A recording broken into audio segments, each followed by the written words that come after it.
बिस्मिल्लाहिर्रहमानिर्रहीम। खुशामदीद कहता हूँ आपको अपने यूट्यूब चैनल सैरो सियाहत पे। मेरा नाम है एजाज़ काज़मी और इस सफ़र में मेरे साथ हैं मोहम्मद उस्मान बुखारी, जो कि मेरे कज़न भी हैं और बचपन का प्यार भी है। व्लॉगिंग करना और दुनिया को घूम के देखना हम दोनों का एक जैसा जुनून है और अल्लाह पाक ने हमें मौका दिया कि हम इकट्ठे दोनों सफ़र पे निकलें और साथ हौसला भी दिया। आज हम मंडी बहाउद्दीन से लाहौर का सफ़र करने निकले हैं अपनी प्यारी बाइक पे, होंडा डीलक्स पे। हमने सोचा कि हम अपने ज़िंदगी के इस सफ़र का आगाज़ इसी मोटरसाइकिल से करें। ये बाइक हमें बहुत प्यारी है, इसने हमारा बहुत जगहों पे साथ दिया और हमने भी इसका बहुत ख्याल रखा। मंडी बहाउद्दीन से निकलते वक्त हमने दुआए सफ़र पढ़ी और अल्लाह पाक को याद करके हम निकल खड़े हुए अपने शौक़ और अपने जुनून को पूरा करने के लिए। आज लाहौर जाने का मकसद ये था कि हम अपनी सारी चीज़ें अपने व्लॉग के लिए जो हमारे साथ होंगी, कदम कदम पे जिनकी हमको ज़रूरत होगी, वो इकट्ठी कर लें। और हमने फ़ैसला यही किया कि लाहौर जाते हैं और वहाँ से इकट्ठी सारी चीज़ें ले लेते हैं। मंडी बहाउद्दीन से गुजरात और गुजरात से लाहौर की तरफ हमारे सफ़र का आगाज़ हो चुका था। गुजरात वाला इंटरचेंज क्रॉस करके हम दरियाए चनाब के पुल के ऊपर से गुज़रने वाले थे। इश्क ऐसा चनाब है जिसमें बस घड़े वालियाँ उतरती हैं। दरिया के किनारे पे खड़ा सोच रहा हूँ, था हौसला सोहनी का बड़ा सोच रहा हूँ।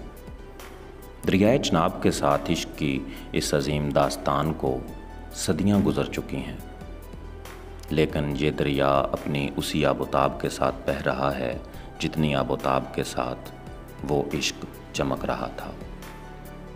यही वजह है कि दरियाओं, सहराओं और पर्वतों से हमें बहुत प्यार है। अल्लाह ताला ने कुरान करीम में भी इरशाद फरमाया है कि ज़मीन पे घूमो और देखो कि झुठलाने वालों का क्या अंजाम हुआ। दरियाए चनाब के पुल पे 2 मिनट के लिए हमने रुकने का फ़ैसला किया और दरिया का नज़ारा किया। चनाब को क्रॉस करके हमने अपने मोटरसाइकिल का ऑयल भी चेंज करवाना था, लिहाजा हम वज़ीराबाद के करीब दुबई ऑटो सर्विस इफ्तिखार भाई के पास रुक गए। सफ़र में बहुत से लोग मिलते हैं और अल्लाह पाक की और भी बहुत सी निशानियाँ मिलती हैं। अमाल का दारोमदार नीयतों पर होता है। अमल तो हम करते रहते हैं, अमली तौर पे हम सफ़र पे निकले भी हुए हैं, लेकिन अगर हम ये नीयत कर लें कि हमने कुदरत के असरार देखने हैं, कुदरत के असरार तो हमारे बस की बात नहीं है, लेकिन हम उसकी निशानियाँ तो देख सकते हैं।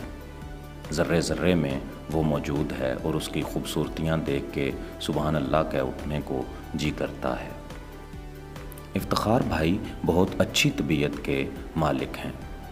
ये हमारी इनके साथ पहली मुलाकात है और हमने इनसे वादा किया कि यहाँ से गुज़रते हुए हम आपको ज़रूर मिला करेंगे। बाइक का ऑयल चेंज करवा के हमने आगे का सफ़र शुरू किया और गुजरांवाला पहुँच गए।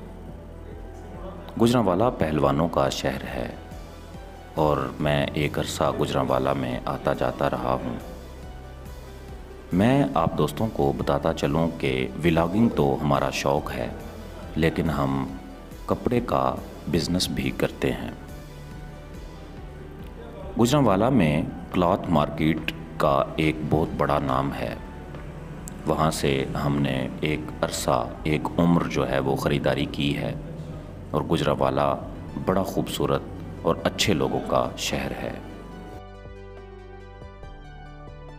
कभी कभार तो ऐसा होता था कि जब हम गुजरांवाला पहुंचते थे तो इस चौक में बहुत ज़्यादा टाइम वेस्ट हो जाता था, लेकिन अब ये पुल बन चुका है और हमें 1 मिनट का भी वेट नहीं करना पड़ा और हम लाहौर वाले पुल को क्रॉस करके गुजरांवाला से गुज़र रहे थे।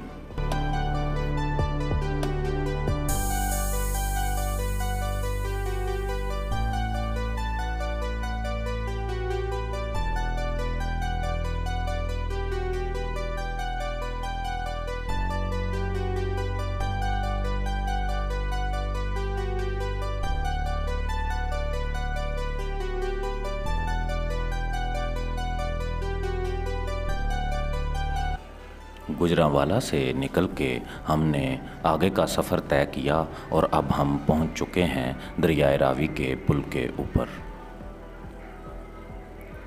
दरिया हुए तो अपनी रवानी से डर गए, आतिश परस्त लोग थे पानी से डर गए। हम लाहौर में दाखिल हो चुके थे। हम जब भी लाहौर आते हैं सबसे पहला काम हमारा ये होता है कि हम बीबी पाक दामना के मज़ार पे हाज़री देते हैं। औलिया से मोहब्बत हमें विरासत में मिली है।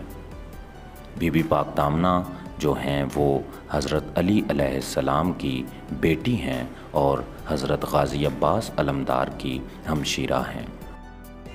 लाहौर के रेलवे स्टेशन के करीब इस मज़ार के बाज़ार में हम दाखिल हो चुके थे और सलाम करने के लिए, दुआ मांगने के लिए हम मज़ार की तरफ बढ़ रहे थे। मज़ार पाक की तामीर का काम जारी था, जो कि गुज़श्ता 1 साल से जारी है और आइंदा भी 1-1.5 साल लगने की उम्मीद है। और ज़ायरीन को मज़ार के करीब या मज़ार के अंदर जाने की इजाज़त नहीं थी और हमने बाहर से ही सलाम किया, दुआ मांगी, अपनी मन्नतों मुरादों को माना और वहाँ पे थोड़ी देर के लिए बैठ गए।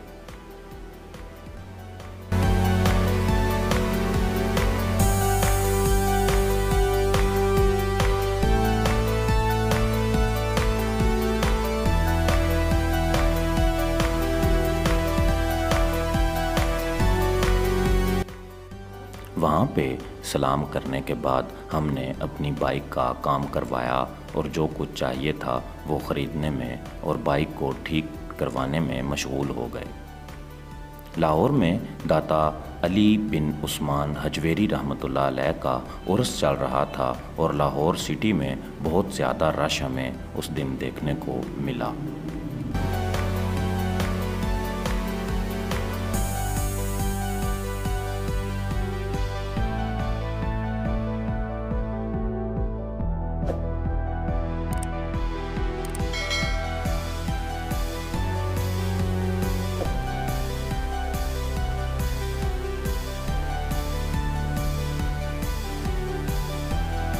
मोटरसाइकिल का काम करवा के हमने दाता साहब को सलाम किया और अपने पिरो मुर्शद हज़रत वासफ़ अली वासफ़ रहमतुल्लाह अलैह के कदम बोसी के लिए हाज़िर हो गए। हज़रत वासफ़ अली वासफ़ रहमतुल्लाह अलैह 15 जनवरी 1929 को शाहपुर खुशाब में पैदा हुए। आपके वालिद माजिद मलिक मोहम्मद आरफ का ताल्लुक़ वहाँ के कदीम और मुअज़्ज़ज़ आवान कबीले की एक मुमताज़ शाख कंडान से था। मुस्तनद तारीख़ के हवाले से ये बात साबित है कि आवान कौम का सिलसिला नस्ब हज़रत अली अलैहिस्सलाम से जा मिलता है। हज़रत वासफ़ अली वासफ़ के अक़वाल एक इंसान की ज़िंदगी बदल देने के लिए काफ़ी हैं। उनका एक कौल है, ज़िंदगी से तकाज़ा और गिला निकाल दिया जाए तो सुकून पैदा हो जाता है। सुकून अल्लाह की याद से और इंसान की मोहब्बत से पैदा होता है। नफ़रत इज़्तिराब पैदा करती है, इज़्तिराब अंदेशे पैदा करता है और अंदेशा सुकून से महरूम कर देता है। मोहब्बत ना हो तो सुकून नहीं होता। उनका एक और कौल आपकी खिदमत में पेश करता हूँ। फरमाते हैं, आपका असल साथी और आपका सही तशख़्ख़ुस आपके अंदर का इंसान है। उसी ने इबादत करना है और उसी ने बगावत। वही दुनिया वाला बनता है और वही आखिरत वाला। उसी अंदर के इंसान ने आपको जज़ा व सज़ा का मुस्तहिक बनाना है। फ़ैसला आपके हाथ में है। आपका बातन ही आपका बेहतरीन दोस्त है और वही बदतरीन दुश्मन। आप ख़ुद ही अपने लिए दुश्वारी सफ़र हो और ख़ुद ही शादाबी मंजिल। बातन महफूज हो गया तो ज़ाहिर भी महफूज हो गया। सुभान अल्लाह। पिरो मुर्शद हज़रत वासफ़ अली वासफ़ के कदमों में कुछ पल गुजारने के बाद हमने लाहौर से निकलने का इरादा किया।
रात के तकरीबन 11:15 बज चुके थे। उरस पाक दाता साहब की वजह से लाहौर में बहुत ज़्यादा रश था और बाहर निकलते निकलते हमें 3 घंटे लग गए।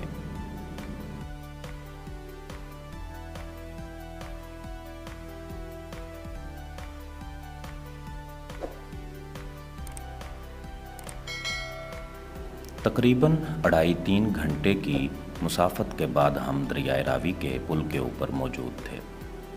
वहाँ पे हमने खड़े होके सांस लिया और दरियाए रावी के रात के मंज़र को अपने कैमरे में कैद किया।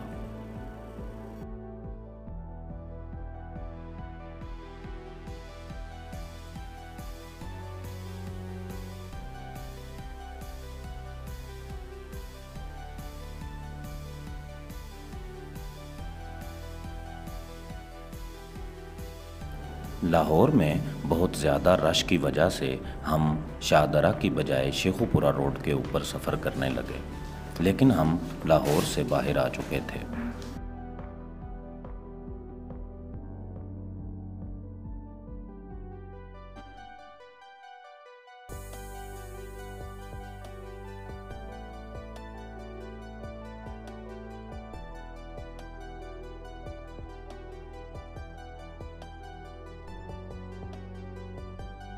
हम गुजरांवाला पहुंच चुके थे। वापसी पे हम उसी पुल के ऊपर से गुज़र के गुजरात की तरफ महवे सफ़र होने वाले थे।